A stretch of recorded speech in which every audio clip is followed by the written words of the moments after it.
수업 1강을 시작하겠습니다. 자, 함수의 극한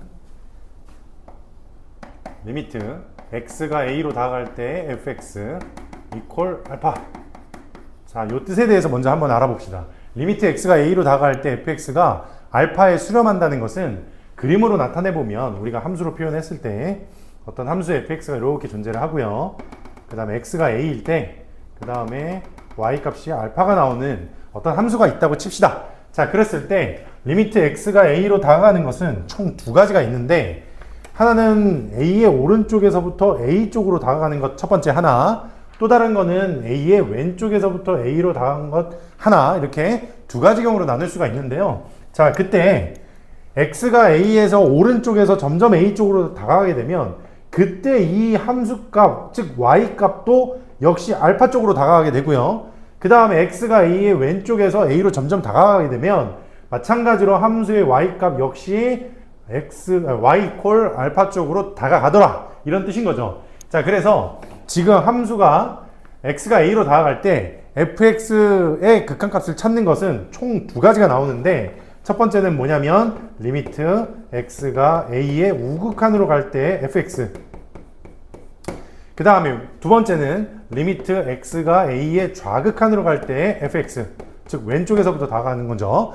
자, 얘네 둘이 지금 모두 다 어디로 다가가고 있냐면 y 값이 알파 쪽으로 다가가고 있잖아요, 그죠? 둘 다. 그러니까 얘네 두 값이 서로 같다라고 얘기하고 걔네 둘 다 어디로 다가간다? 알파로 다가간다, 이렇게 얘기를 하는 거고요. 이때 좌극한과 우극한이 모두 다 같아지면 우리는 이걸 보고 뭐라고 부르냐면 리미트 x가 a로 다가갈 때 fx가 알파로 수렴하더라 라고 얘기를 하는 겁니다. 자, 이게 리미트 x가 a로 다가갈 때 fx가 알파가 나온다라는 개념이에요. 자, 요거를 조금 헷갈려하는 학생들이 있기 때문에 얘를 그림 몇 가지 예로 들어서 제가 설명을 한번 더 해볼 건데, 첫 번째는 뭐냐면 x가 a일 때 y 값이 알파 나오는 친구 그래프가 있는 경우랑, 자, 두 번째는 어떤 경우냐면 마찬가지로 x가 a일 때 y 값이 알파가 나오는 게 아니라 이번에는 알파에 구멍이 빵 뚫려 있는 경우를 우리가 한번 한번 해봅시다 라고 얘기하는 거예요. 자, 무슨 말이냐면 극한값을 배우고 나면 우리가 제일 헷갈려 하는 게 이런 거예요. 극한값이랑 함수값이랑 똑같은 거 아니야? 라고 이제 생각을 하는 건데, 자, 이 친구 왼쪽에서 1번 같은 경우에는 x가 a일 때 y값도 똑같이 알파 있죠. 근데 두 번째 그림은 누구예요? x가 a일 때 y 이퀄 알파가 구멍이 빵 뚫려 있지. 얘는 함수값이 없다란 말이야. 그러니까 두 그래프는 약간은 다른 그래프인데, 자, 이 친구도 리미트 x가 a로 다가갈 때 fx가 알파로 다가가는지 한번 살펴보자 이거예요. 자, 이 친구 역시 마찬가지로 a로 다가가는 거는 두 가지가 있는데, 하나는 오른쪽에서 다가가는 거, 하나는 왼쪽에서 다가가는 거. 둘 다 y 값이 알파 쪽으로 가고 있으니까 이 친구도 알파 나온다, 이렇게 얘기하는 거고요. 그 다음에 이 친구 두 번째 것도 리미트 x가 a로 다가갈 때 fx의 극한값을 한번 알아보면 이 친구도 a의 오른쪽에서 다가가면 알파 쪽으로 다가가고, 그 다음에 왼쪽에서도 알파 쪽으로 다가가죠. 그러니까 둘 다 다가가고 있기 때문에 이 친구 역시 마찬가지로 리미트 x가 a로 다가갈 때 fx의 극한값은 알파라고 얘기하는 거예요. 즉 우리가 여기에서 알 수 있는 것은 자, x가 a일 때 알파가 아니라, 함수값이 아니라 극한값이라는 건 뭘 의미하는 거다? fx가 알파에 한없이 다가간다 라는 뜻이에요.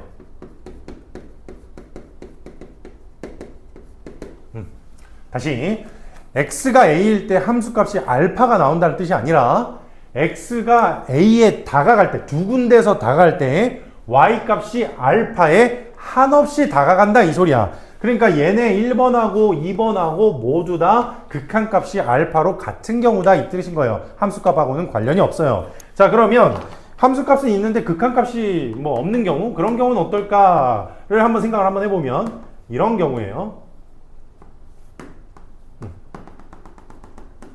자, 이 친구입니다. 자, 리미트 x가 a에 다가갈 때 왼쪽에서 다가가는 친구를 한번 살펴보면, 왼쪽에서 다가가는 친구는 이렇게 다가가죠. 그 다음에 두 번째, 리미트 x가 a의 우극한에서 fx가 다가가는 걸 또 살펴보시면 이번에는 어디서 다가가냐면 이렇게 다가간단 말이야. 자, 두 군데 좌극한과 우극한에서 다가가는 곳이 요 친구랑 요 친구 y값이 서로 같은 거예요, 다른 거예요? 다른 거죠. 자, 그러니까 이 친구는 서로 극한값이 같지 않다라고 표현하는 거예요. 자, 이런 경우가 극한값이 없는 경우고요.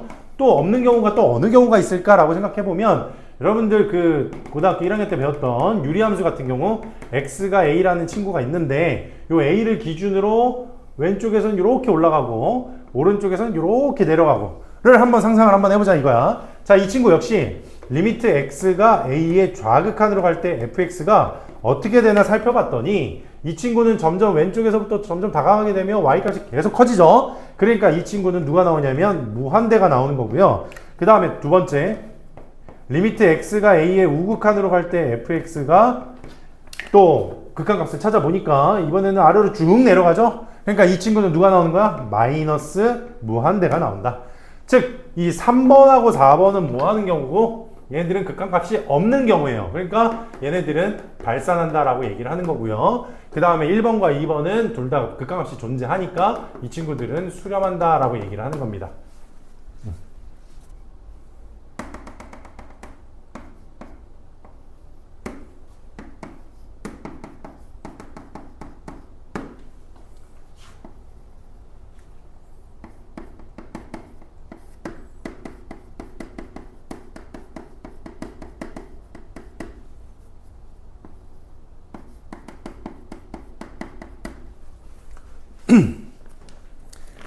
자, 이번에 두 번째 알아볼 내용은 이번에는 함수가 아까 전에 말했던 것 중에 구멍 빵 뚫렸던 거 기억하시죠? 이번엔 구멍 빵 뚫린 경우를 한번 예로 한번 들어볼게요. 이 친구를 어떻게 풀어야 하는지 한번 봅시다 라는 거예요. 자, fx가 어떻게 생겼냐면 x-2분의 x-2 곱하기 x 플러스 이렇게 생겼어요. 지금 이 친구를 보시면 분모 분자에 똑같은 인수가 들어있는데 이 fx는 이렇게 하나로 표현할 수 있는 함수가 아니에요, 사실은. 자, 이 친구를 조금 더 밑으로 내려서 한 번 더 표현을 해보시면 fx는 사실 두 가지로 나뉘어집니다. 뭐냐면 x가 2일 때와 x가 2가 아닐 때로 나뉘어져요.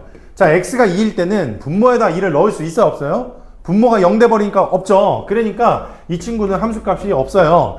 그런데 x가 2가 아닌 경우에는 이 친구가 0이 아니다 보니까 x-1랑 x-2가 서로 없어지겠지. 그러니까 뭐만 남아? x 플러스 2가 남아, 이렇게. 자, 그래서 fx 그림을 그려보면 1차 함수 그림을 그리긴 하는 건데 x가 2일 때는 y값이 존재하지 않으니까 이렇게 구멍 빵 뚫는 거예요. 지금 fx의 그림이 이렇게 생겼다라는 걸 알 수 있어요. 자, 이랬을 때 이 친구가 결국 극한값을 살펴보면 x가 2로 다가가는 건 두 가지라 그랬죠? 오른쪽에서 다가가는 거, 왼쪽에서 다가가는 거. 자, 그때 y값 역시 똑같이 어디로 다가가고 있냐면 4로 다가가고 있죠. 그래서 이 친구의 극한값은 리미트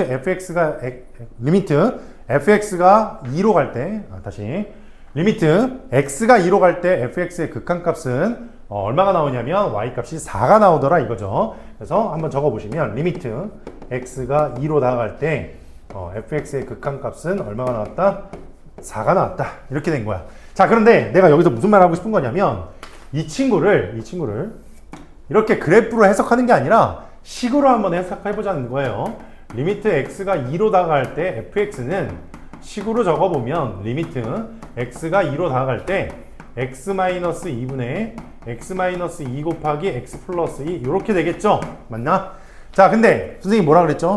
x가 2로 다가가는 것은 x가 2일 때 함수값하고는 아무 관계가 없다 그랬죠? 우리는 다가가는 거니까. 그러니까 x-2는 실제로는 0이 아니야. 그러니까 실제로 0이 아니다 보니까 우리가 뭘 할 수 있다라는 거예요? x-1을 약분시킬 수가 있다라는 거야. 자, 그래서 x-2가 약분되면 뭐만 남아? x 플러스 2가 남아. 그러면 x 플러스 2는 무슨 함수냐면 다항함수잖아요. 다항함수는 x가 2로 다가가게 되면 함수값이랑 극한값이 서로 뭐 해질까요? 같아지는 친구야. 왜? 다항함수는 여기가 막혀있는 친구고 극한값이랑 함수값이 항상 일정한 친구거든. 그러니까 우리 여기서 이미 이제 약속 하나 합시다. 다항함수는 무조건 극한값이랑 함수값이 같은 함수예요. 다시, 다항함수는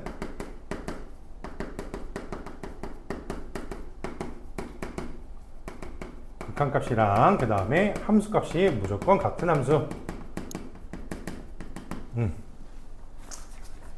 자, 그러니까 우리가 여기서 알 수 있는 사실이 위에 거를 또 계산을 해봤더니 x 약분되고 그래서 다항함수 나왔으니까 이 집어넣어서 계산했더라 이거잖아요. 그러니까 우리가 앞으로도 요런 그래프, 요런 식들이 나오면 우리 이제 어떻게 풀자라는 거냐면 인수분해해서 0 만드는 인수 뭐 하자는 거야? 소거시키자는 거죠. 소거가 아니고 0 만드는 인수 약분시키자는 거죠. 되나요? 계산을 할 때 어떻게 한다고? 이렇게 0 만드는 놈이 있으면 인수분해 후에 0 만드는 놈을 전부 다 제거시켜준다. 그 다음에 2 대입한다. 이렇게 앞으로 풀 거예요. 계산할 때는. 자, 그 다음에 이번에는 극한값의 기본 성질.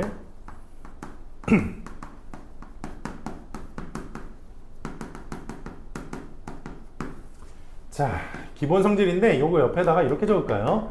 유한 확정값 가정. 자, 극한값의 기본 성질은 유한 확정값이 가정돼 있다라는 것. 다시, 극한값의 기본 성질은 유한 확정값이 있다라는 걸 가정하고 하는 거예요. 이게 무슨 말이냐면 유한 확정값이라는 거는 리미트 x가 a로 다가갈 때 fx의 극한값이 반드시 알파로 수렴하더라 이거예요. 수렴하는 놈을 갖고 와야 돼. 그 다음 두 번째, 리미트 x가 a로 다가갈 때 gx도 마찬가지로 어떤 값인지 모르겠지만 우리 그거를 베타라고 할게요. 그 베타라고 수렴한다라고 가정하는 거예요. 즉 fx랑 gx의 극한값이 반드시 존재해야 합니다 라고 이제 가정을 해놓고 리미트 x가 a로 다가갈 때 fx 더하기 gx의 극한값이 얼마니? 라고 이제 물어보는 것이고요. 근데 이때 이 극한값은 리미트가 fx로도 가고 그 다음에 리미트가 gx로도 가면서 그때 y값은 얼마 나온다는 거냐면 알파 플러스 베타가 나오더라. 극한값이 알파 플러스 베타가 나오더라. 자, 이 내용인데 이게 왜 그럽니까? 라고 물어볼 수 있잖아. 그지? 이 내용은 대신에 공리예요. 그러니까 외우셔야 돼요. 고등학교 과정에서는 이거를 증명할 수가 없어요. 자, 그냥 우린 알고 가는 거야. 자, 근데 여기서 이게 하나가 있는 게 아니라 플러스, 마이너스, 그 다음에 곱하기, 그 다음에 나누기 해가지고 얘네들을 묶어서 뭐라 그래요? 사칙연산이라고 부르죠. 즉 무슨 뜻이냐? 극한값이 fx랑 gx로 존재한다라고 가정을 하면 극한값들을 가지고 사칙연산을 하게 되면 그 친구들의 극한값은 사칙연산한 값이 나오더라 이런 뜻인 거예요. 단 마지막 네 번째에서 중요한 거 우리 뭘로 나누면 안 되죠? 그렇지, 베타가 0이 아니어야 된다. 자, 요 성질 반드시 갖고 있어야 돼요. 요게 극한값의 기본 성질이다. 그리고 이건 뭐다? 공리다. 그러니까 우리는 이 내용을 외워야 한다.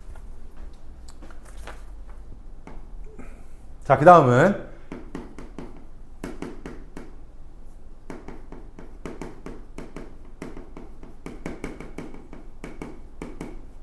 중간값의 성질입니다. 중간값의 성질, 이 친구는 어떤 뜻이냐면 fx보다 크고 hx가 그 다음에 hx는 gx보단 작을 때 자, 이건 뭐예요? 등호가 아니라 이번에 뭐가 들어갔습니까? 부등호가 들어갔죠? 그 부등호가 들어갔을 때 우리는 가정이 반드시 필요한데요. 리미트 x가 a로 다가갈 때 fx의 극한값도 리미트 x가 a로 다가갈 때 gx의 극한값도. 자, 이번에는 극한값이 같으면서 어디로 존재하냐면 알파로 존재하다라면 요거이면 이렇게 되는 거야. 요거이면 가운데 낀 리미트 x가 a로 다가갈 때 hx 역시 얼마가 나오더라? a가 나오더라. 즉 이 친구랑 gx의 극한값이 알파로 같은 것이 존재하면 여기 부등호에 뭐가 들어가더라고? 등호가 들어가더라고. 자, 우리가 여기서 알 수 있는 사실은 중간값의 성질은 부등호가 나온다 그랬죠? 자, 극한값 성질에서 부등식이 나오는 경우는 얘밖에 없어요. 그러니까 부등식에서 부등식이 나오게 되면 우리 뭐 이용하겠다는 얘기야? 중간값 성질 이용하겠다는 얘기야. 근데 이거 언제 가능하다고? 왼쪽에 있는 극한값이랑 오른쪽에 있는 극한값이 반드시 뭐하다는 가정하에 같다라는 가정하에 쓸 수 있더라. 그런 거예요.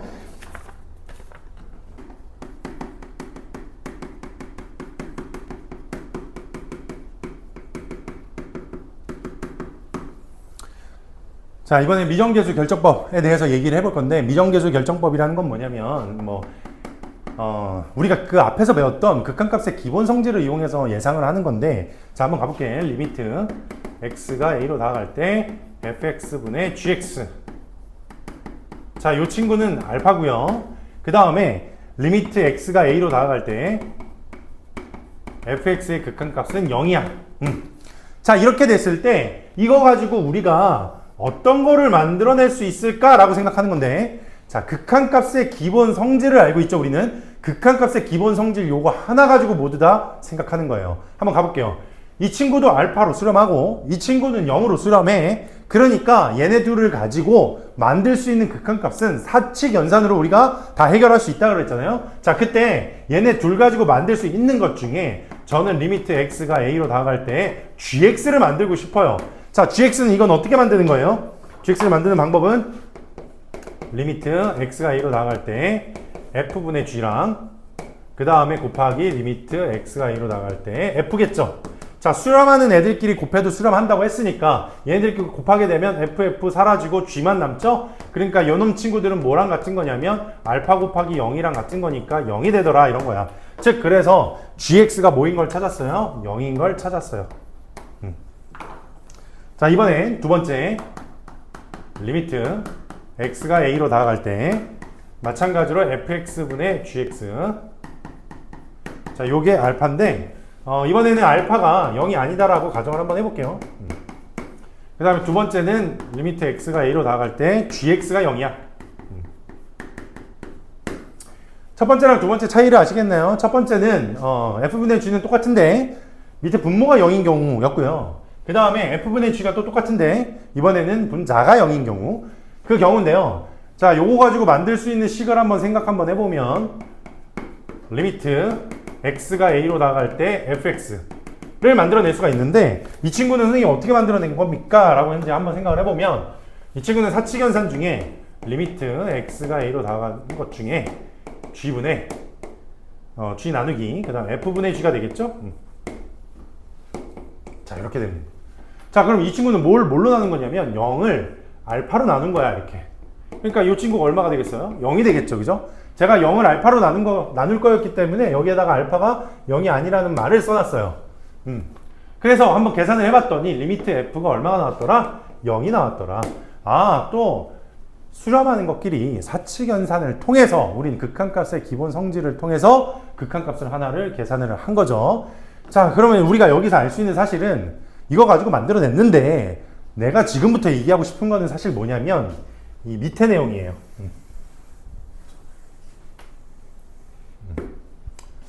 선생님 무슨 얘기를 하려고 이렇게 짝대기를 자, 이제부터 무슨 얘기를 할 거냐면 fx랑 gx가 다항함수라는 조건 하에 한번 생각을 한번 해볼 거야. 다시 fx랑 gx가 다항함수라는 조건 하에 생각을 한번 해보자.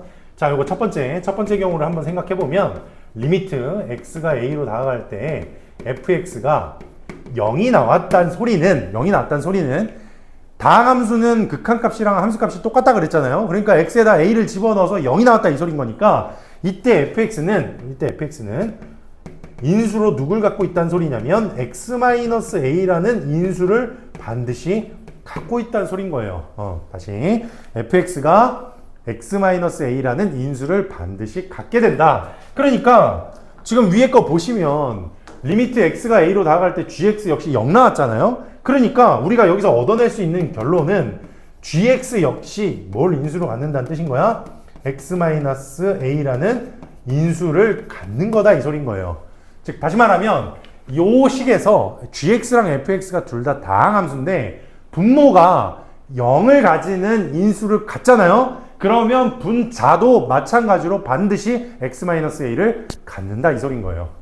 자, 이번에는 한번 2번으로 한번 가볼게요. 2번에는 리미트 x가 a로 다가갈 때 gx가 0이잖아요. 그럼 우리 방금 전에 다항함수라면 우리 무슨 얘기였었어요? gx가 x-a를 또 인수로 갖더라 이런 얘기였죠. 이런 얘기였어. 자, 근데 여기서 조금 조심하셔야 되는 건 뭐냐면, 조심해야 되는 거, 여기에서 gx가 x-a를 인수로 갔는데 여기서는 요 알파 값이 어떻게 되느냐에 따라서 두 가지로 나뉘는데 첫 번째는 뭐냐면 f 알파가 0이 아닌 경우. 이게 뭔 말이냐면 분자는 x-a를 인수로 갔는데 분모가 x-a를 인수로 갖지 않아. 그 말이 뭔 말이야? x-a를 인수로 갖지 않으니까 알파 집어넣어도 0이 아니다 이 소린 거죠. 그럼 얘는 0이 아닌 것분의 0이 아닌 것분의 0이니까 0이 아닌 것분의 0인 거니까 이 친구의 극한값 리미트 f분의 g는 얼마가 나오는 거야? 알파가 0 나오는 거야 이때. 그런데 마찬가지로 f알파가 0이 나오잖아요. 두 번째는 이번에는 그러면 저 앞에서 얘기했던 0분의 0꼴인 거잖아요. 둘이 똑같이. 자 그때는 리미트 f분의 g가 0이 아닌 수가 나와요. 뭐 엄밀히 얘기하면 조금 더 딥하게 들어갈 수 있긴 한데 일단 가볍게 이렇게만 터치하고 우리 진행합시다. 이번 시간에는. 자 어찌됐든 간에 다시 gx가 x-a를 인수로 가지는데 이번에는 fx는 x-a라는 인수를 가질 수도 있고요. 여기 알파가 아니라 a예요. x-a라는 인수를 가질 수도 있고 가지지 않을 수도 있다. 그래서 가지지 않을 때는 0이 아닌 것분의 0이니까 0이 나오는 거고요. 그 다음에 인수를 가지고 있을 때는 0분의 0꼴에서 x-a가 둘 다 사라지잖아? 둘 다 사라지고 난 뒤에 x에다가 a를 집어넣게 되면 0이 아닌 어떤 값이 나오더라 이거죠. 물론 x-a를 여러 개를 갖고 있으면 또다시 0이 나올 수도 있긴 한데 일단 여기까지만 가볍게 알아두자 이거야. 알겠지? 연속에 대해서 한번 알아볼 텐데 자, 함수의 연속이라는 게 무슨 뜻이냐? 결론부터 얘기하자면 리미트 x가 a로 나아갈 때 fx와 그 다음에 x가 a라는 점에서의 y값이 함수값이 서로 같을 때 우리는 이걸 보고 연속이다 라고 얘기를 하는데요. 자 요거를 조금만 더 풀었으면 극한값은 두 가지가 존재한다 그랬죠. 리미트 x가 a의 좌극한으로 다가갈 때 극한값이랑 그 다음에 우극한으로 다가갈 때 극한값 그 다음에 x가 a일 때 함수값 전부 다 같을 때 우리는 뭐라고 얘기한다? 이 함수는 연속이다 라고 얘기를 해요. 자 함수가 연속이긴 한데 그 함수가 연속인 경우를 알아보기 전에 불연속인 경우에 대해서 먼저 좀 알아보자 이거예요. 불연속인 이유 세 가지. 그중 첫 번째 1번 어느 경우에 불연속이 되냐면 극한값이 존재하지 않으면 불연속인 거죠.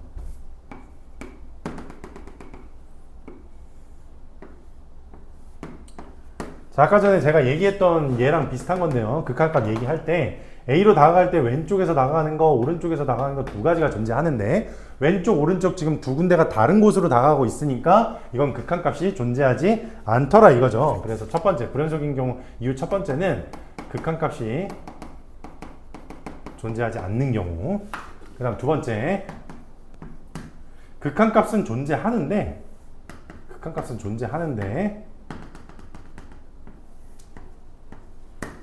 이번 어떤 경우예요? 뻥 뚫려 있는 경우. 이건 뭐야? 함수값이 없는 경우예요.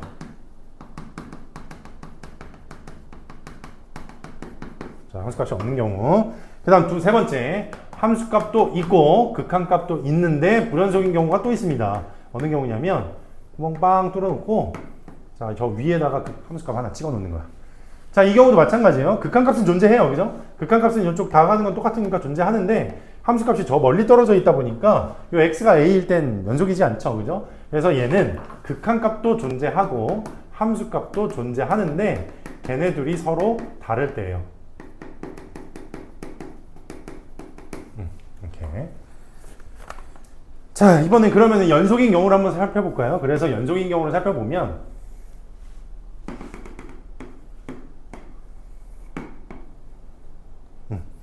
자, 이렇게 x가 왼쪽에서 다가가는 것도 이쪽이고 여기 알파라고 합시다.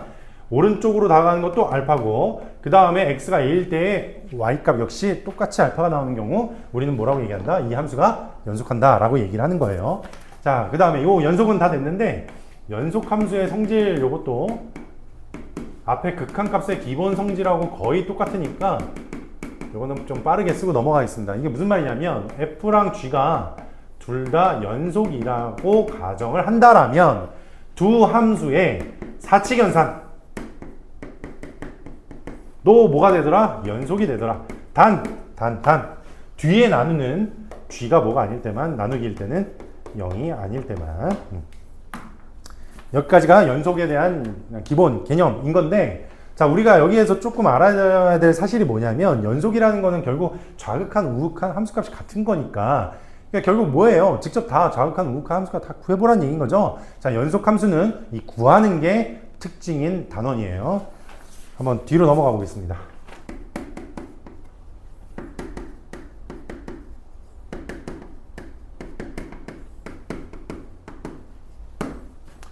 자, 연속함수가 생기게 되면 이제 어떤 성질들이 생기냐면 두 가지가 생기는데요.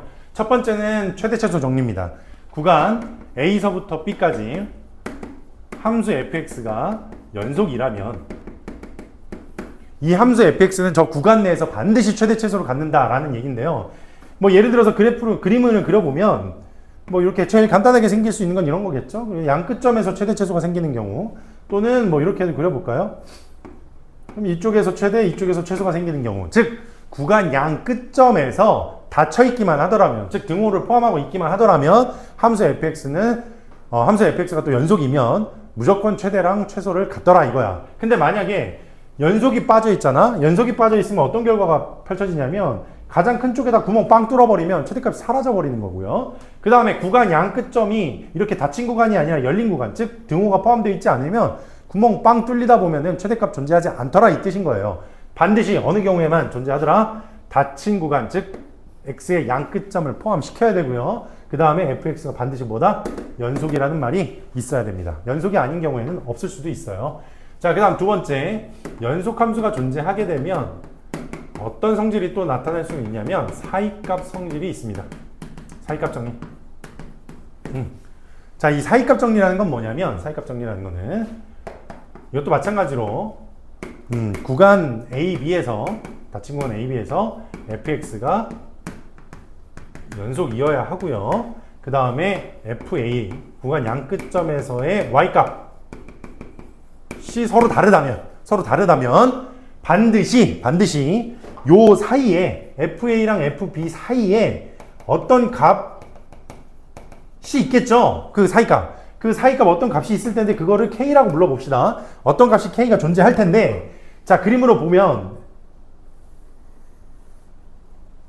자, 여기가 A고 그 다음에 여기가 구간의 양끝점 A랑 B라고 합시다. 자, 그럴 때 구간 양끝점 A랑 B 사이에 요 값이 FA고 요 값이 FB인데 그 사이에 뭔가 있을 거라고, 그 뭔가를 Y = K라고 한번 해볼게. 자, 이렇게 K를 그려놨더니 교점이 총 몇 개 생겼습니까? 3개 생겼죠, 이렇게. 그래서 요 값을 저는 C1, 요 값은 C2, 요 값은 C3라고 하면 이런 식으로 K랑 만나는 점들이 생기게 되더라 이거예요. 만약에 이 그래프를 조금 더 간단하게 그리면 Y값이 몇 개 나와요? 하나밖에 안 나오지. 제일 적을 때가 몇 개? 한 개. 하다 보면 많게 생기면 하나 이상. 그죠? 그러니까 우리는 다시 A랑 B 닫힌 구간에서 fx가 연속이고 두 값이 서로 구간 양 끝점에서의 구간 y값이 서로 다르다면 그 사이값 k랑 같아지는 점 C가 적어도 몇 개 존재한다? 하나 이상 존재하더라 이거예요. 그래서 요거이면 FC가 K가 되는 것이 적어도 하나 존재한다. 자, 요게 사이값 정리예요. 자, 근데 이 사이값 정리는 이것만으로 유명해지는 건 아니고 여기에서 변형이 된 케이스로 좀 더 유명해졌죠. 뭐냐면 사이값 정리는 FA랑 FB가 값이 다르긴 다른데 이게 어떻게 다를 때냐면 0보다 작을 때. 하나는 양수, 하나는 음수예요. 자, 그럴 때 하나는 양수고 하나는 음수일 때 요 사이에 사이값이 존재하는데 그 사이값이 누구로 존재할 거냐면 0으로 존재하는 거지. 하나는 양수, 하나는 음수면 그 사이에 0 있잖아요. 그죠? 그래서 이 친구를 그림을 그려보면 얘가 음수고 얘가 양수다 라고 했을 때 X축 이렇게 있다고 치면 X축과 만나는 점이 총 몇 개? 3개. 가장 적을 땐 몇 개? 하나. 즉 이게 음수이면 FC가 0을 만족하는 C가 적어도 하나 존재하더라.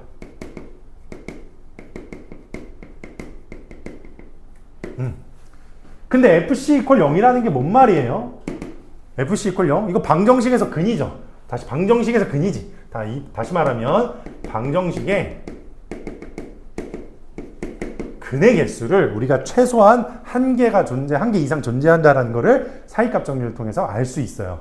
자, 그래서 우리가 연속을 배우고 나면 최대, 최소 정리와 사이값 정리까지 해가지고 총 2가지 정리까지 배우고 나면 우리는 앞에서부터 극한과 연속함수 성질은 모두 배운 건데요. 자, 한 번만 다시 정리하면 극한에서는 맨 처음에 수렴과 발사에 대해서 공부를 했고요. 극한에서 수렴을 공부할 때는 극한값이랑 함수값은 관계없다라는 걸 배웠고, 그 다음에 바로 이어져서 나왔던 개념이 극한값의 기본 성질, 즉 유한 확정값이 있다면 그 친구들로 사칙연산을 한 것들도 존재하더라.